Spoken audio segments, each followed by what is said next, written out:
Hoje vamos conversar com o professor Célio Stanislau, do Departamento de Psicologia da UEL, e o estudante do terceiro ano, também de Psicologia, Gabriel Mazo. O assunto é o Canal Consciência, um projeto de extensão que busca compartilhar o conhecimento científico da área da neuropsicologia de maneira mais dinâmica e acessível, através da divulgação pelo canal no YouTube e a página no Instagram. Professor Célio, seja bem-vindo e, para começar, fala pra gente, assim, em linhas gerais, do que se trata esse projeto do Canal Consciência. Em primeiro lugar, obrigado aí pelo convite de estar compartilhando as informações sobre o nosso projeto aqui com vocês. O projeto, ele é um projeto de divulgação científica que se propõe a falar sobre a literatura científica que existe sobre esse tema intrigante, desafiador, apaixonante, que é a consciência, né? A consciência é um tema que intriga pensadores há milênios, mas acontece que nas últimas décadas houve progressos notáveis, né, sobre esse assunto. Tem estudiosos de diferentes formações trabalhando com esse assunto, né, não apenas psicólogos, tem filósofos, tem físicos, biólogos, neurologistas, enfim, né? Então é um tema que atrai gente de diferentes formações. Nessas últimas décadas, o que aconteceu é que houve progresso até tecnológico. Começaram a se multiplicar os estudos de neuroimagem, que é um tipo de técnica que consegue fazer um monitoramento do cérebro em funcionamento, né, de um modo não invasivo, sem interferir no funcionamento do cérebro. Então isso é fantástico. E houve outros progressos também, né, o desenvolvimento da neurociência afetiva, da neurociência social, uma reinvenção da psicologia cognitiva, numa forma que é a da cognição incorporada ou corporificada.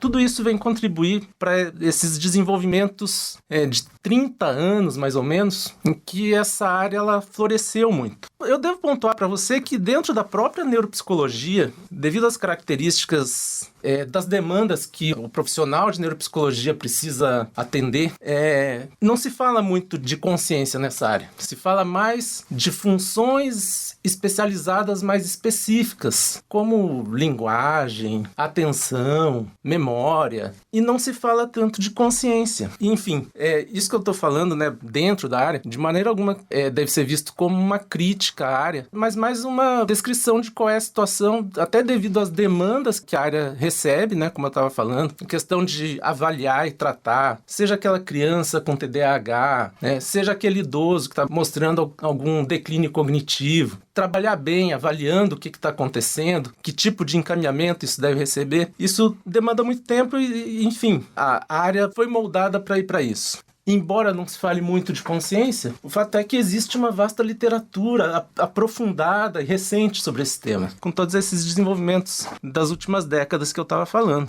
Na neuropsicologia, a gente usa uma ferramenta teórica, conceitual, enfim, que é a da correlação anatomoclínica ou anatomofuncional, em que, a partir de, por exemplo, de casos neurológicos de uma pessoa que tem uma lesão no cérebro, né, em determinada região, essa pessoa mostra uma disfunção, um prejuízo específico, que é uma pista, acaba sendo uma pista sobre qual é a contribuição daquela região no funcionamento da pessoa, né? Então a neuropsicologia, ela se serve, né, desse tipo de informação. E quando a gente usa essa fonte de informação para falar sobre a consciência, o resultado é que essa literatura, né, que fala sobre experiência, sobre consciência, acaba produzindo uma costura muito interessante, muito rica, entre todas aquelas funções especializadas que a neuropsicologia costuma estudar. Então, e essa costura é tão boa que é fácil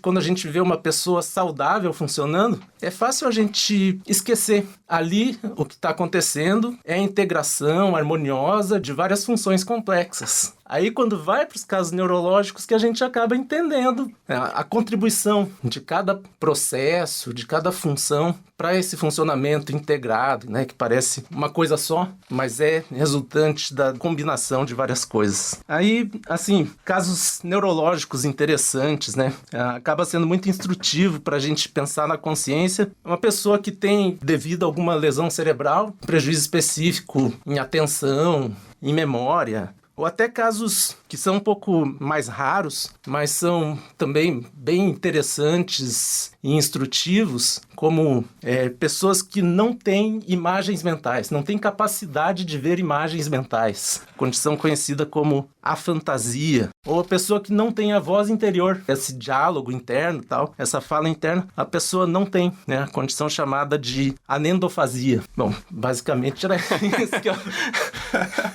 Não, fica tranquilo.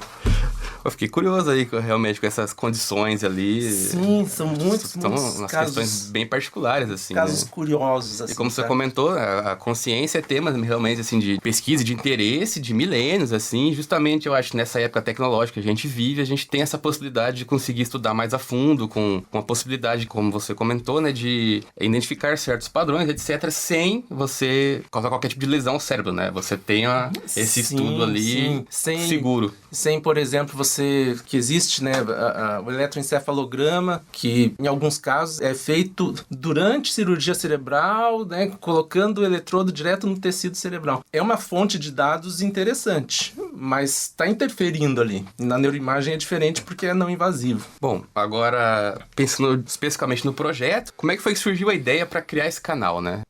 Legal falar disso porque aconteceu, acho que se existiu uma intersecção aí em questões, tanto da minha história profissional como da minha história pessoal. Eu venho, assim, da minha trajetória de pós-graduação e depois na docência, na pesquisa, envolvido com a área de neurociência, mas realizando mais pesquisas comportamentais com esse viés de neurociência, com animais de laboratório, com ratos. Então eu tenho a vivência de muitos congressos de neurociência e tal. E participando desses congressos, eu pude testemunhar o aparecimento e, assim, o crescimento da pesquisa sobre mindfulness. É um tipo de meditação, mindfulness. E lá pelas tantas, eu acabei começando a praticar, né? Fazer essa prática de meditação. Primeiramente, era uma coisa, né, minha, você gasta ali X minutos por dia e isso não tem uma conversa direta necessariamente na sua atuação profissional. Mas eu fui nutrindo, assim, uma curiosidade sobre esse assunto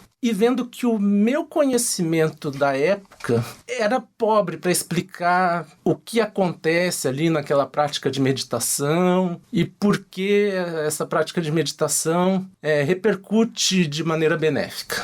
Então, notar essa minha limitação me levou a buscar literatura sobre o assunto e tentar me inteirar. E dessa forma, no meio dessa transição assim, de interesse, ou do crescimento desse interesse, né? Antes de falar de transição, foi um interesse que despertou e tal, e veio a pandemia. De certa forma, a pandemia, junto com cortes de verbas também e tal, né? Laboratório, tem um custo para funcionar.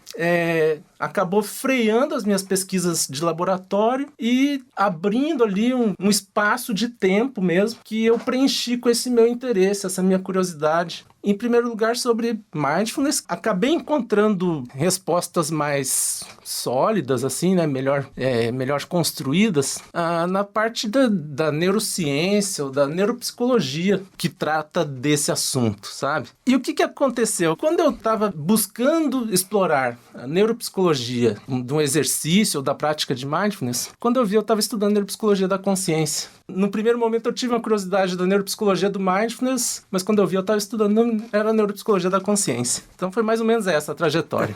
Aí isso acabou resultando aí no projeto, né, nesse canal. Sim. Aí para passar o conteúdo pro pessoal, né? E quantos alunos participam, assim, atualmente? Não precisa dar um número exato, mas como é que o pessoal te ajuda? Como é que é o funcionamento da equipe, assim, do projeto? Então, até porque acaba sendo, a população de um projeto sempre acaba sendo um pouco flutuante, né? Tem alguns se desligando, outros entrando, né? Então a gente tem sempre em torno de 5, 6, né, que estão envolvidos, né? Uns chegando, ainda se familiarizando, né? Então, a gente tem mais ou menos essa situação no nosso projeto. Que papel esses estudantes têm no projeto? O nosso projeto é de divulgação científica e eu acredito, né? Eu vejo que ele, no meu entendimento, a gente faz um trabalho de curadoria científica, sabe? Para aquela pessoa que tem uma curiosidade, um interesse pelo assunto, pelo tema da experiência, da consciência, essa pessoa chega no nosso vídeo, ela já vai encontrar ali uma seleção de informações que a gente pré-selecionou para ela, né? Então,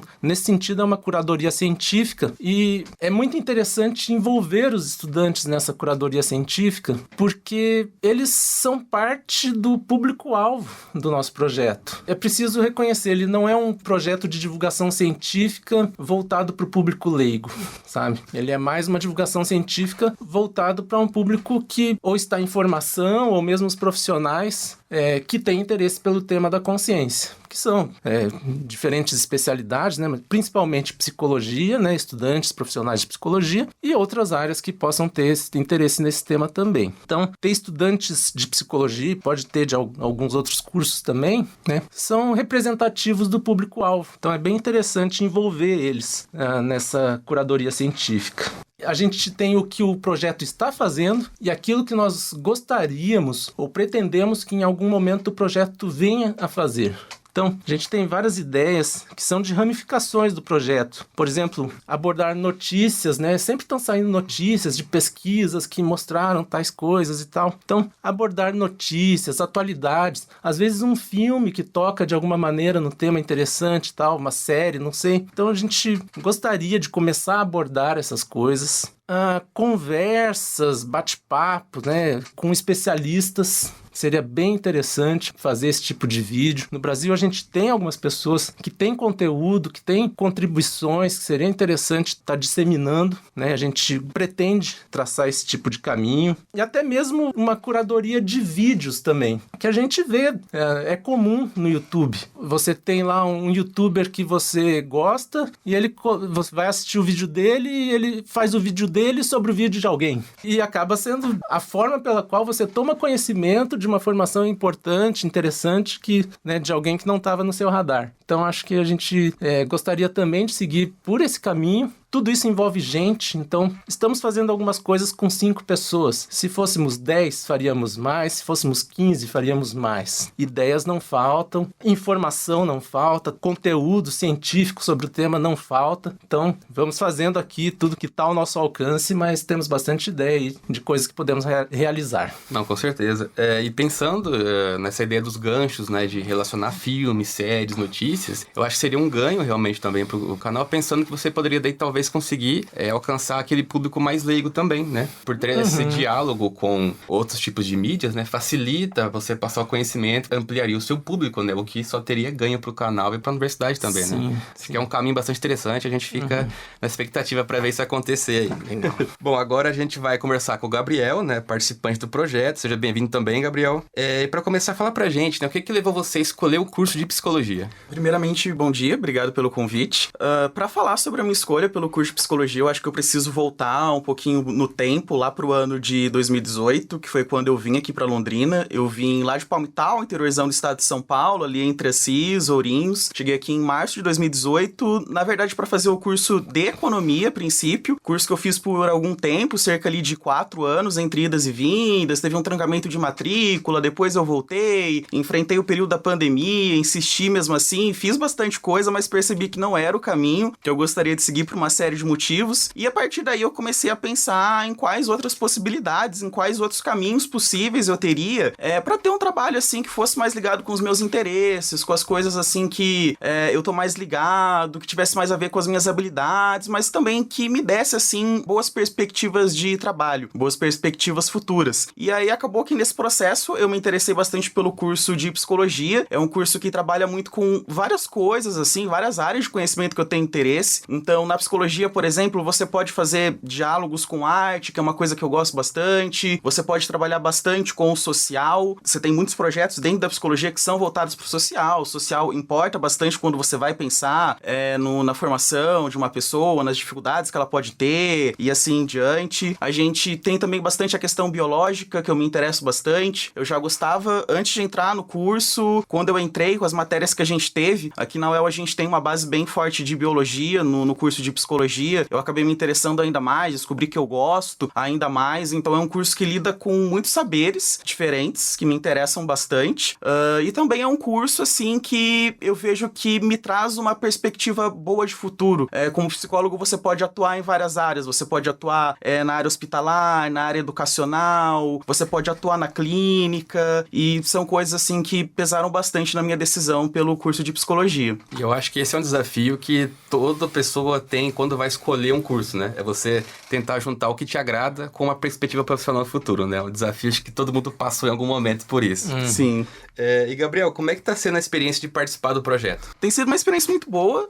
Quando eu entrei no projeto, num primeiro momento, há quase um ano atrás, acho que não completou um ano ainda que eu tô no projeto, eu falei pro professor que eu gostaria de entrar porque eu gostei bastante das matérias de biologia que a gente teve na nossa grade. Como eu falei, a gente tem uma base boa de biológicas no nosso curso, só que são conteúdos complexos, são conteúdos que não são tão comuns assim no cotidiano. E como eu me interessei bastante, eu gostaria de manter contato com esses conteúdos, porque senão até o final do curso eu já teria me esquecido de muita coisa, provavelmente. E também vi no projeto uma possibilidade de me aprofundar um pouco mais nesses conteúdos. Hoje, por exemplo, quando eu vou ler um artigo de neuropsicologia, eu percebo que eu já tenho uma facilidade muito maior do que há um ano atrás, né? O que pra mim é uma coisa assim bastante positiva. Eu penso em fazer talvez futuramente algum tipo de pesquisa nessa área. Acho que o projeto tem contribuído bastante para isso, porque a gente trabalha muito com artigos científicos, nosso trabalho é feito muito em cima dos artigos científicos, e a gente também trabalha muito dentro da questão da divulgação científica, que é outra coisa que me interessa bastante, então a gente acaba desenvolvendo várias habilidades no que diz respeito a isso. Tem sido uma experiência bem bacana.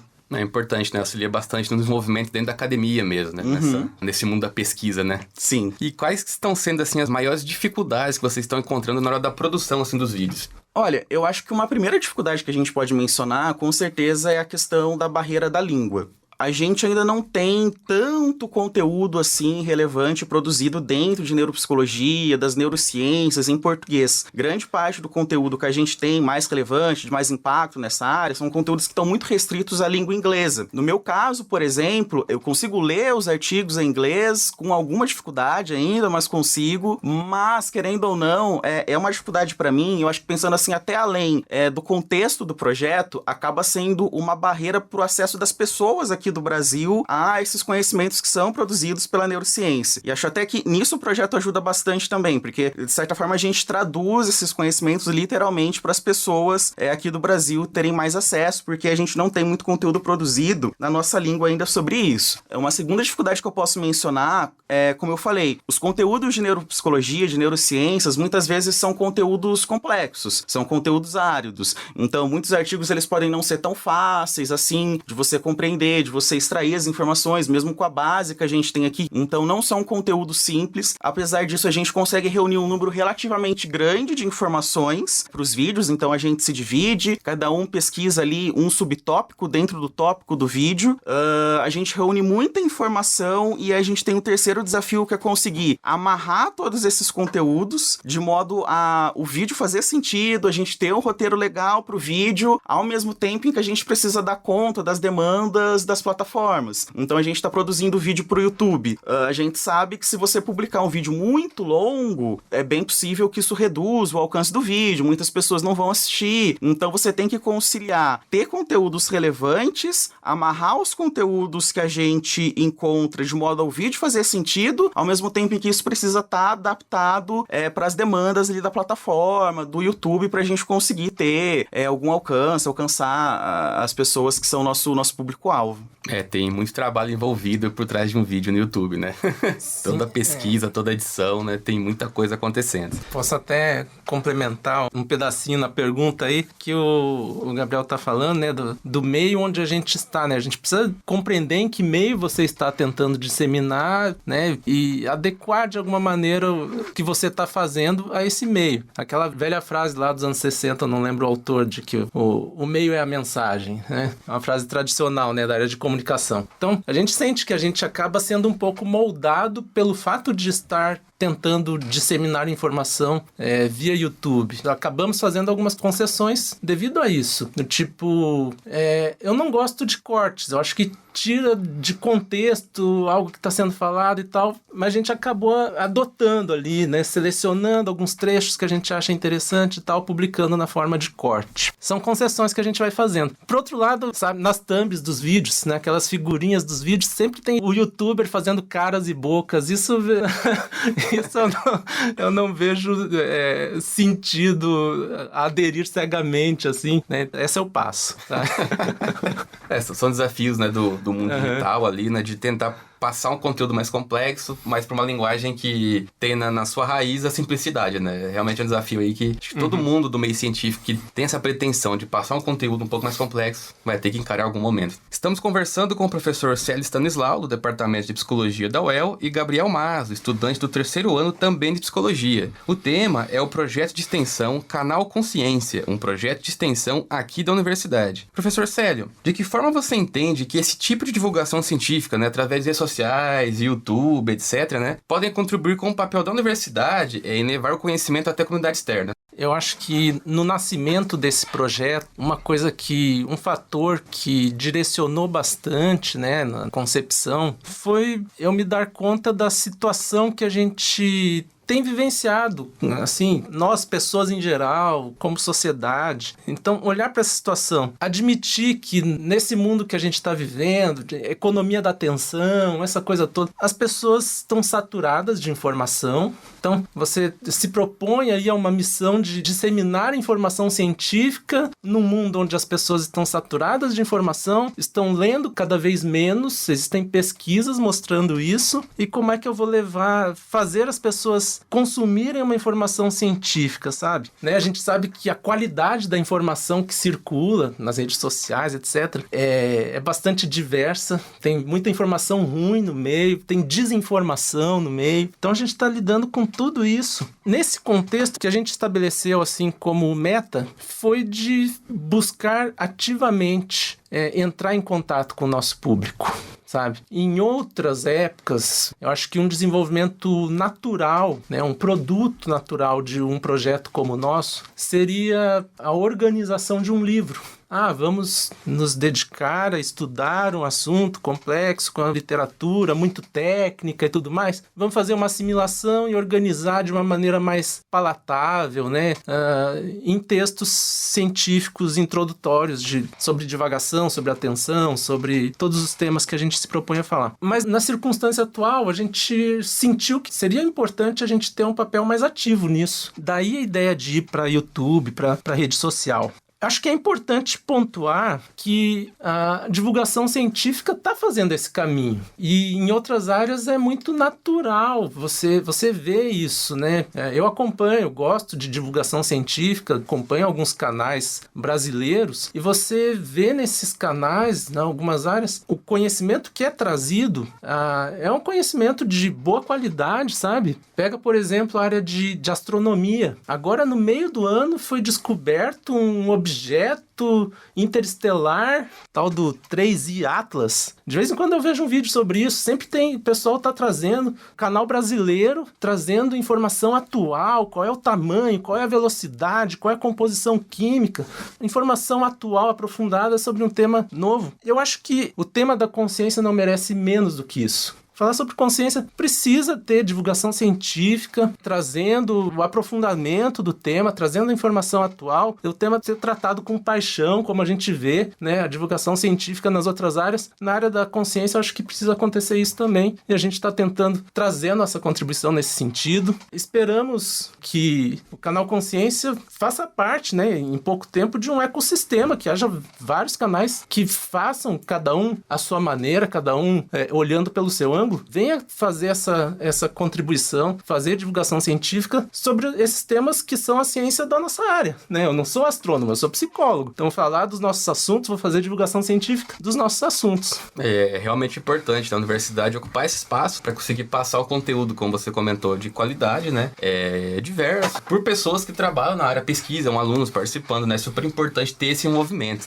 Gabriel, fala pra gente da programação do canal, né? O que vem por aí? Então, atualmente a gente está trabalhando focando em um vídeo, na verdade devem ser 2 vídeos sobre o selfie, que possivelmente é um dos conteúdos mais complexos, assim, que a gente trabalhou até agora. Normalmente no senso comum a gente tende a entender o selfie como sendo uma coisa só, uma coisa única, mas na perspectiva das neurociências, a gente vê que na verdade a gente tem uma série de processos distintos que estão ali integrados, que acabam constituindo isso que a gente vai entender como sendo o selfie. Então esse é o nosso próximo vídeo, possivelmente a gente vai dividir em 2 partes. A gente também vai falar em breve sobre a hipótese do cérebro social, que é uma hipótese que vai relacionar, né, estudar a questão do tamanho, da complexidade do cérebro, serem de certo modo resultado das pressões sociais. Então o lido social, ele teria estimulado esse desenvolvimento do cérebro. A gente também deve falar em breve sobre as redes cerebrais, que são as regiões do cérebro em conexão, que tem muita interação entre si, muita atividade correlacionada entre si. Mindfulness, que é um tema que o professor Célio já trabalhou bastante, como ele mencionou aqui. Tem vários conteúdos aí pra gente trabalhar ainda dentro dessa primeira temporada do canal. Tem bastante coisa pra vir por aí ainda, né? Bom, a gente agradece pelo bate-papo de hoje ao professor Célio, do Departamento de Psicologia, e também ao Gabriel, estudante do curso. A gente conversou sobre o canal Consciência, que é um projeto de extensão aqui da universidade. E a gente também convida o ouvinte a conhecer o canal no YouTube, né, de mesmo nome, Canal Consciência, e também acessar a página no Instagram, que é @canalconsciência_well.